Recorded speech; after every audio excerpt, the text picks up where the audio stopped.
Hello, and welcome to the first episode of the Let's Go Bandcamping podcast. I'm your host, Gavin Foster, and let's start with this is a music recommendation podcast, not a music review podcast. So I will never be talking about anything that I don't particularly like or that I don't think is worth checking out. And I won't be too negative, though. I mean, obviously, there's always negatives to music, and I may, throw out. It was like, oh, I didn't really care for this. But this is mainly a positive music recommendation podcast. Again, called Let's Go Bandcamping. So, first things first, not first things first. Again, this is the first episode. It's unscripted, so please bear with me. Though this is the second time I've had to record this. I tried recording this on Adobe Audition, and it completely just skipped around. So half of what I said was, you couldn't make any sense of it. And what we're going to be talking about today is Dancing to Dad Rock by the Flat Stanleys. Now, this is a 4-track EP produced by Jake Ewald of Modern Baseball and Slaughter Beach Dog. And this is an emo band, punk rock, folk punk a little bit, just to get you a vibe of the music genre that the Flat Stanleys are. And this dropped on, let me look at their Bandcamp, July 7th, 2017. Instantly downloaded it before they even got to set a price, I think. I love it. It's wonderful. And as always, or as I will always be doing, I'm going to drop a link to the Bandcamp, specifically of what I'm talking about, and you can check out their other things like the Packing EP, the Sad Stanley demo, and the Flat Stanley's EP, which are all wonderful. And I'm also gonna drop down their Facebook page for you to like them, and they're also on Spotify. So if you guys want to listen to them that way, check them out. What we're gonna do is we're gonna go through this song by song. And we're going to start with the first track, which is Long Live Tony Perkins. Now, I'm not going to try to describe what this sounds like, though it is very fast-paced, very rock. I really enjoy it.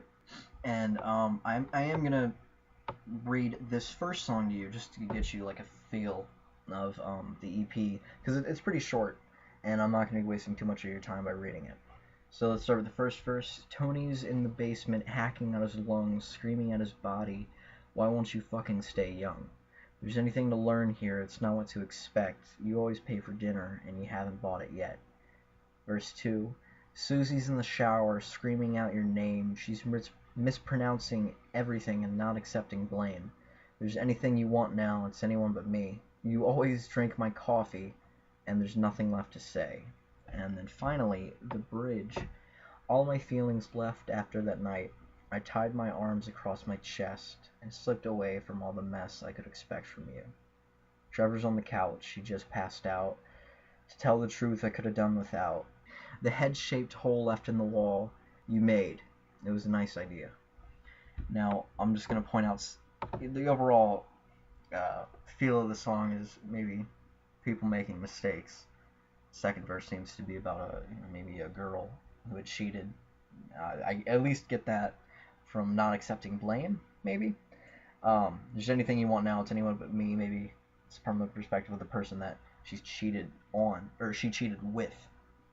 Though that's, all up in the air. I don't really, know what their singer Brian, who has credit of writing the song on Genius,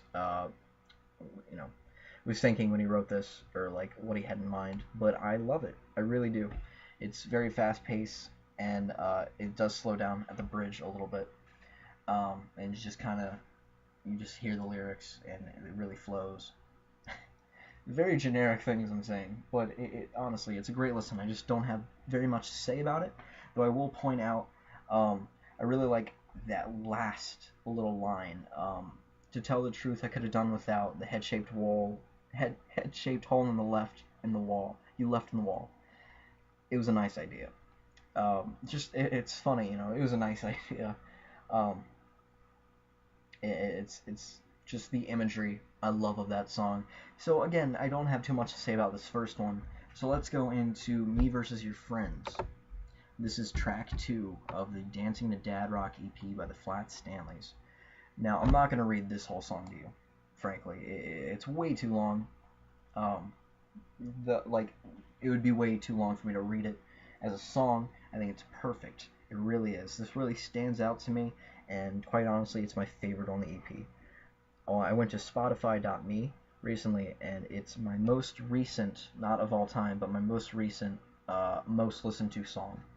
And for good reason. I listen to it driving around smoking a cigarette at night, and it's just the best, because I live in a small town, and, you know, not too many cars, you just kind of have the road to yourself, and I get to enjoy the music. So what I'm going to do is I'm just going to point out some lines I like, and I'll talk about that. What I'm going to point out first is, let's see, whatever makes you happy, not necessarily that, but I'll fucking go to bed. I can't hear your friends laughing, and they're laughing at me. Don't lie to me, I know it. They fucking want to break me, the way their eyes look show it. And I'll probably let them, and they'll get what they want, and I'll probably let them, they will help them, and they will get what they want. Now this, maybe it's not necessarily what Brian had in mind while writing it, maybe I'm misreading it, but this stands out to me a lot, because it's kind of this social paranoia of, you know, people are talking about me. Those people laughed walking by me. It must be about me. Maybe that's a little egotistical, narcissistic, but I think it's something plenty of people have. Just this, you know, anxiety and paranoia that these people are talking about you. You know, they're seeing your flaws laid out, and that's what they're talking about. It's not like they just glance at you and that's that, like, you know, what actually happens. But it's just, I get very strong social anxiety, and this is constantly running through my mind. Oh, those people said something about me. This is what happened. This is what happened. And though that's not true, you know, it's still there, and that kind of calls out to me as what that means, personally. And maybe, you know, he's clearly talking about a girlfriend. I think, you know, I can hear your friends laughing, and they're laughing at me. And earlier he says, I'll fucking go to bed. And, you know, if someone has some people over you don't necessarily know, or maybe you're meeting your girlfriend's friends, it's really nerve-wracking, because, you know, if you kind of have to prove yourself to these people, you know. It's like, oh, I have to prove that I'm good enough to be this person's friend. I have to prove that I'm good enough to be, you know, the boyfriend or partner of this person. And, you know, I'd much rather hide out in my room like I usually do than have these social situations. Let's go on to another line. Yeah, I'm going to stop right here. Chorus. But the notches of your spine are looking sharp tonight, and you think that I won't notice if you mouth the words this time, but I won't pull my punches. I'll use my words to knock your teeth out. One by one, and I'll keep count of all of them. Oh, I'll count all of them. Now this is the most interesting chorus I have heard in, you know, the past couple months, past like year, when it comes to like emo and stuff. I really like the imagery. First of all, you know, the notches of your spine are looking sharp tonight, and that's something I never would have thought of as a musician to write down. You know, it's just this very interesting line that really stood out to me as soon as I heard it, and the rest of it is pretty interesting too. You know, you think that I won't notice if you mouth the words this time, like they're playing a show and he has someone important there, and, you know, they're just not too into it. But I won't pull my punches. I'll use my words to knock your teeth out. Maybe they're getting in a fight later, and one by one I'll count all of them. And that's more going off the knock your teeth out imagery than anything. And I really enjoy it. I'm not gonna go into what I really think it like means metaphorically, I guess, but it's just a fun chorus. It's interesting to hear, and it's fun to sing, first of all. And yeah, I haven't heard anything too cool, I think, like this recently, and that's why I love it so much. So again, let's keep going. Now, I don't have much to say about this one. But I do really like this line in the second verse. I think you lost all of my secrets I couldn't speak. And maybe that's someone going around telling secrets that someone had that they thought they could share with this person. But I don't know. It's just such an odd statement. I think you lost all of my secrets I couldn't keep. Because obviously you can't lose that. But again, not much to say, but it's just one that stands out to me and I really like. And I'm gonna be doing that throughout the podcast. Just, hey, I don't really know what to say about this, but I like it. Let's keep going. I do really like the latter half of verse 2. She hasn't slept for days. I fucking wonder why. She hasn't slept around. She left to go get high. She says she hates her friends because they call her all night. She's turning off her phone. She's going out tonight. Now, it's someone in kind of toxic, destructive patterns that maybe the song's about, maybe it's not, but it's this verse is certainly about her. Yeah, not much to say. Sorry, this is a little boring for the first episode. I mean, maybe I should have planned this out a little bit more. Maybe I will next time. But again, I'm just pointing out lines I really like, and I really like a big theme in verse 2 is about friends. You say you're friends. Well, what's a friend without a secret you'll pretend doesn't matter? But I have friends. Oh, I have friends and they all matter. And they all care about me. She don't know what that's like. She says they want to fight me. I won't come home tonight. Maybe friends of a girlfriend that don't necessarily like her. But, I like central theme of friends because I do have, people in my life that I love more than anything in the world. The most supportive people where, I don't get support from other areas. That's, I get it from them. And it's, they all care about me. It's just a nice thought. Maybe not the want to fight me part, but talking about his friends and talking about my friends, they're great. And the latter half of verse 3 I want to talk about. I think I know what's coming, and I just don't care. I want to break my glasses, I want to dye my hair, so that I can go home and they won't recognize me, and I can't see them clearly, and I won't see our eyes meet. Now, it seems like them memes this girl's friends that want to fight him, but I'm going to pretend like it doesn't, because what I get from it, if it doesn't, and it probably does, and I'm wrong, but, it's, you have these people in your life that you just want to change everything about yourself, see if they don't know you. Actually, I thought the line was so I can see them clearly and I won't see their eyes meet, because they think you're a stranger and you can see them as clear as day, how they act when they think no one's watching or not anyone important. But I was wrong about the line. But I still really like it because I get this. You just want to change everything about yourself, and you go home and just see how these people really are. Maybe not how you think of them, good or bad. Yeah, see how they treat you if you were a stranger. And I think the chorus repeats, and then we get into the bridge. Now, up to here, the song has been, again, somewhat fast-paced, like the first track, and it slows down at the bridge very smoothly, even smoother than Long Live Tony Perkins. I'm going to read this to you, not the whole thing, but maybe the first part. But you're a gas leak and I'm a wood house, so we'll both go up in flames. You are running, but you keep falling, and you keep saying we're the same. There's so many eyes beating down on my bones. You're walking on water with rocks in your shoes, just trying to get home. And I'm going to talk about these first two lines. I really like the comparison, gas leak and wood house. You don't... this thing is going to end terribly, but you're doing it anyways.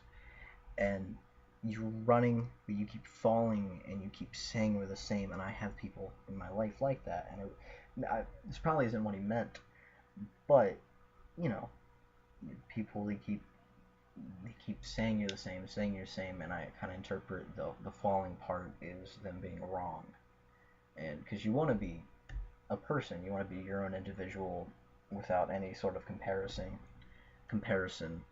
and when someone just says, oh, we're the same person, you and I, we're the same, we're just alike, all the time, to where they misinterpret your actions. Even it can be frustrating, you know, and you just want to scream, that no, it's not right. And I kind of interpret, you were running, but you keep falling, and you keep saying we're the same as that. Again, I'm probably wrong to what the original meaning was, but this is how I'm interpreting it, I guess. Now, in this last part of the bridge, and am I boring you? Because you seem to be looking at your phone like it's gonna ring. Now, I have been this person. Um, just not from being bored with someone, but being from uncomfortable, maybe of the situation at hand, or maybe just from the person.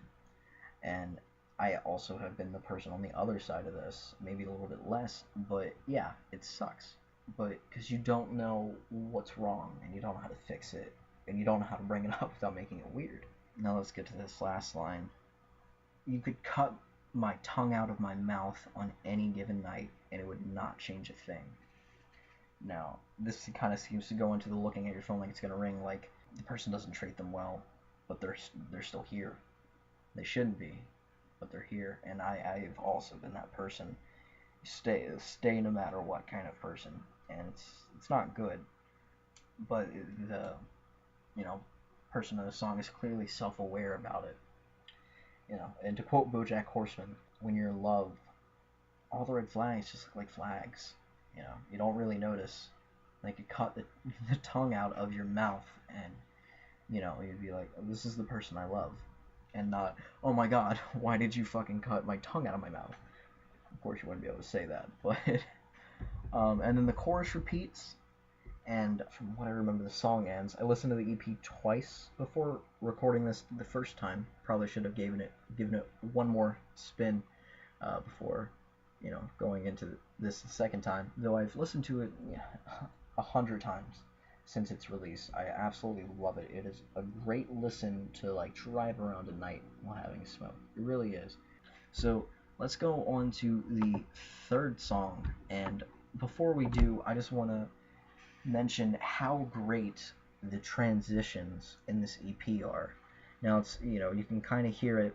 It goes from this song to this song from 1 to 2, but from Me Versus Your Friends to track 3, it's almost seamless, and sometimes I don't even realize it until I like a little bit into verse 1, and then I'll be like, oh, okay, it's this one. And the name of this track is For When Grandma Meets Grandpa Again, and it's clear on what that is about. It's about a dying grandmother. Now I really relate to this because my Mimi, my grandmother on my dad's side, passed away. Let's see, early 2011. I was 13 years old. I was in 8th grade, and I'm 20 now. It's been about 7 years, and it's still a touchy subject, because it's a person you love so much. And I think this is the most emotional song on the EP, and certainly a close favorite next to Me Versus Your Friends. Excuse me. And to be honest, I didn't realize what the song was about the first couple listens, but when it clicked, oh wow, it clicked. I did get emotional. I actually got emotional talking about this song on the first run through that I had to delete. So if that happens, I apologize. Though I think I'm all teared out tonight. But let's get into the first verse just to give you a really good feel about what this song is about. First verse and chorus, excuse me. She's getting a headache. She can't breathe. She's trying to say things, even though she can't speak. And your words will fall so violently that we'll tape them back together, and the family will fall apart because we know you won't get back. This really hits me. My grandmother was very sick throughout my whole life. She had a bag. If anyone, without like going too much into detail about what that is, for yeah. Or at least that's what we called it. I don't know what it was specifically. It would fill up with fluid in your stomach. But she was in and out of hospitals my whole life, and the last time she was in the hospital, you just kind of knew, you know. Even if you didn't want to know, you just kind of knew. One of the chorus, just hold on and pretend she's okay this time. Just relax. Please sit down. I know how you feel. We're all terrified. Just go home. There's nothing anyone can do here anymore. Just shut up and go to bed. There'll be lots of planning in the morning. Jumping off of what I said before, you just kind of knew. And I never saw her in the hospital. And I should have. But, you know, I kept saying, oh, I'll see her when she gets out. Because that was always her. It's always how she was when she was in the hospital and we'd see her. Little kids, you know, I'd get sad, I'd cry, but, you know, she would, you know, okay, it's fine. We'll do lots of fun things when you get out. We'll go for ice cream. We'll go see this movie. We'll do this. We'll do that. And she never said anything like that the last time. But I did. You know, I kept telling everyone but myself. See her when she gets out. I don't want to see her with all those tubes. I don't want to do that. I don't want my, you know, if this is the last, I don't want my memory to be of her in these tubes. Looking back on it, it was selfish. Because she never got to see me. And I can't help but wonder, thinking, you know, where's Gavin?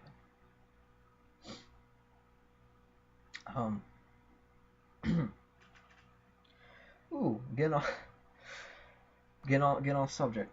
But yeah, that's what I get from this chorus. You know, you know it's coming, and you can't do anything about it except just shut up and go to bed. Just go to sleep, because you're not gonna feel better. You're not, and it's just gonna be on your mind all day if you don't.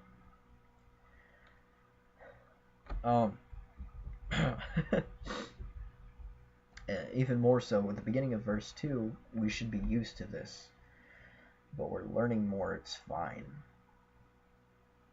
I should be better at expressing things. I know we're running out of time, and your body fell so violently they couldn't tape it back together. And then a couple more lines, but this really sticks out to me. Maybe I should have read all of that and then gone off of a little tangent there, but you know, again, we should be used to this. She was in and out of hospitals. She really was. And we just learn more and more. Oh, it's this. Oh, it's that. We can fix it. No, we can't. There's nothing we can do. There's nothing we can do. And you know, I should have expressed it better. I talked to her on the phone a couple times, but she wasn't there. She wasn't. But I'm glad I got to talk to her.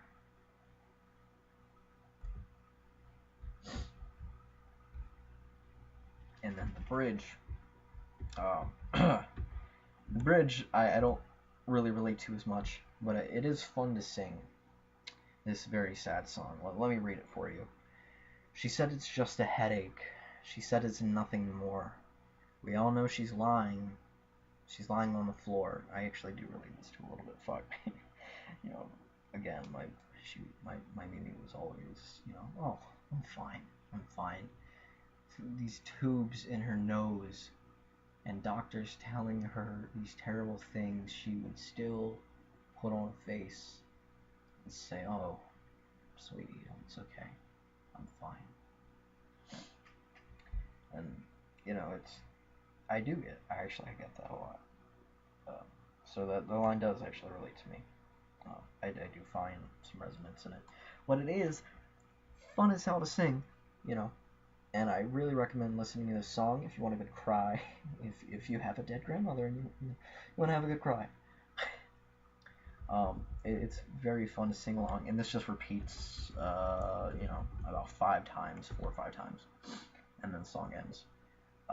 Great emotional track that the EP would have suffered from sorely if it did not have this. If it was just the other 3, it wouldn't be nearly as good, because this really helps make it. It really does. It needs this kind of emotion. And let's get to the final song, which is great name, Zeppelin 5, parentheses, the house that you all built. And I really wish I had some backstory behind this name, but honestly I don't, and I did not get this far on my last recording, so I apologize if this is a little bit more clumsy than what has been going on beforehand. Though, on the bright side, this is much shorter than the last podcast, because I got 25 minutes in, and I was just on the for when Grandma meets Grandpa again. Let me read verse 1, and before I do that, I was mentioning how 2 flows into 3, 3 flows into 4 so well, I didn't realize they were separate songs until my 5th listen. I mean, it just goes right into each other. Granted, this one is a much shorter song, but it just, the overall sound and tone really goes into it. And the last song being about death, this is more about personal struggle that we'll get into later. But let me read the first verse. I spent all my money for my fake ID, bailing my best friend out of jail. I spent hours up at night counting all the people that I failed. But I got breathing exercises that I'm good friends with. They force me to exhale. There's nothing that I want so. You can take it all, you can take it all, you can take it all. I never wanted your pity. You can take it all, you can take it all, you can take it all. Great fucking line. Lines, you know, especially that last part, you can take it all. I never wanted your pity. I never wanted your fucking pity. And as well as the I've got breathing exercises, I'm good friends with. Again, fun imagery, fun idioms? I don't know. I'm sorry, I'm dumb. And I'm gonna forget what words mean and the correct words for things every now and then. But it's very fun lyrics, even if the lyrics aren't fun. That makes sense. Dark lyrics with interesting lyrics is what I meant. You know, dark and interesting lyrics. And it kind of goes into these, you know, really interesting lines. I really like in verse 2, going to the secret thing from a couple songs ago. I've got several secrets I could sell that I don't think I can keep. You know, you just have all these things that you know you shouldn't tell people, but you have to. I don't know. And again, it's just fun. I gotta stop misusing that word. It's just interesting lyrics throughout this whole EP, and I think it's why I love it so much. Their singer Brian Radin, I'm not sure how to pronounce it. Sorry. Is just a wonderful lyricist. One I would strive to be at my. I wish I could be at my best. It's just these really wonderful lyrics. He can really paint a picture well, and I love it. Not to be too far up his ass, but you know, it's great. And let's get to the chorus, which is clearly about something personal. Melissa, I'm sorry. I couldn't have possibly known what the drugs would have done to my body. I miss ya and what you embody. I didn't think I could have taken one more moment outside of my body. This is maybe about an overdose, and then this repeats a couple times. But again, maybe about an overdose, and going off the name Melissa and what you embody. You know, you miss the idea of someone more than you miss them, and I certainly relate to that. You know, old best friends, old loves that maybe you don't miss. Maybe you think you miss, but you don't, because you miss having that connection, you know, with someone and that you may not have now, and your mind may mislead you to think that it's them that you miss, and it's really not. It's you miss the connection, and I think that happens a lot. Though again, maybe that's not what that was about.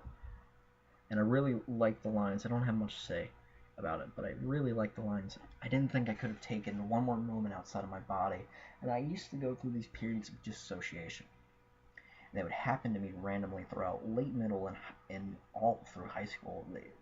Thank God, I think they stopped by my senior year, and I never talked to a doctor about it.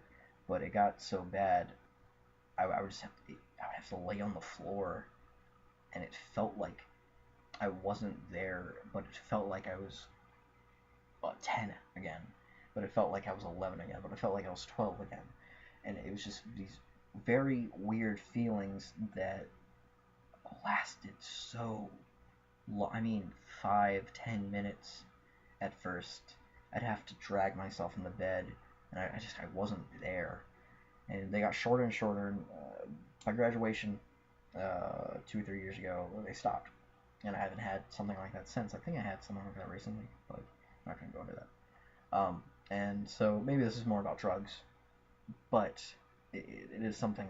It is a line that I really enjoy, and that, ladies and gentlemen, is the end of the, not the podcast, but the EP. I still have a little bit more to talk about. Again, if you want to support these guys, and I pray that you do, they're called the Flat Stanleys. From what I hear, they have an LP coming out soon, and let's see if I can get someone to join me and talk about that when it does come out. Maybe a little bit of commentary, maybe, because I don't I don't know if I can go through an entire album rambling like I have. But again, this is Dancing to Dad Rock. The cover is the picture of the singer with what I think is his dad, which is just adorable. And produced by Jake G. Wald of Modern Baseball and Slaughter Beach Dog, which Slaughter Beach Dog is certainly something I'm going to talk about in the future. He has an album coming out. They'll most likely talk about Motorcycle.jpg, which I have been listening to on repeat. Overall, great EP. I think the best thing they've released yet.